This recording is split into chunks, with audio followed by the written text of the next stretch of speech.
আবারও একটি নতুন বিলে সম্মতি দিয়ে ঝড় তুলেছেন মার্কিন প্রেসিডেন্ট ডোনাল্ড ট্রাম্প। বিলটি পাশ হলে ১০০-২০০ নয়, ১ লাফে ৫০০% পর্যন্ত শুল্ক আরোপ করার ক্ষমতা পাবেন তিনি।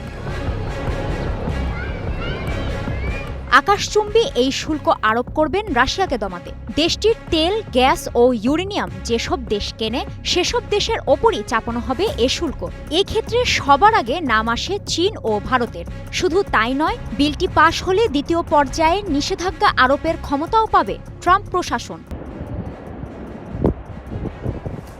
এ বিলের নাম রাশিয়ান স্যাংশন অ্যাক্ট। এটি তৈরি করেছেন রিপাবলিকান সিনেটর লিন্ডসে গ্রাহাম ও ডেমোক্র্যাট সিনেটর রিচার্ড ব্লুমেনথাল। এ বিলে ইতোমধ্যেই সবুজ সংকেত দিয়েছেন ট্রাম্প। সিনেটর গ্রাহাম এক বিবৃতিতে জানিয়েছেন, আগামী সপ্তাহেই বিলটি নিয়ে ভোটাভুটি হতে পারে। এ বিল প্রেসিডেন্ট ট্রাম্পকে এমন দেশগুলোর বিরুদ্ধে ব্যবস্থা নেওয়ার সুযোগ দেবে যারা সস্তায় রাশিয়ান তেল কিনছে, আর এর মাধ্যমে পুতিনের যুদ্ধযন্ত্র শক্তিশালী করছে। রাশিয়ার সবচেয়ে ঘনিষ্ঠ বাণিজ্য অংশীদার চীন, ভারত ও ব্রাজিল। বিলটি পাশ হলে সবচেয়ে বড় হুমকির মুখে পড়বে এ তিন দেশ। রাশিয়া থেকে তেল ক্রয় করার শাস্তি হিসেবে ডোনাল্ড ট্রাম্প আগে থেকেই ভারত, চীন ও ব্রাজিলের ওপর অতিরিক্ত শুল্ক আরোপ করে রেখেছেন। বর্তমানে ভারত যুক্তরাষ্ট্রে রপ্তানি করা পণ্যে ৫০% শুল্ক দিচ্ছে, যার মধ্যে ২৫%ই রাশিয়া থেকে তেল কেনার শাস্তি হিসেবে আরোপ করা হয় গেল বছর।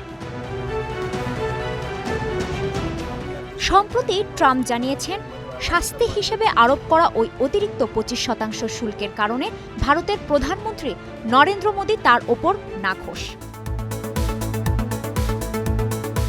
যুক্তরাষ্ট্রের এ শাস্তিমূলক ব্যবস্থা সত্ত্বেও ভারত ও চীন এখনও রাশিয়ার তেলের প্রধান ক্রেতা।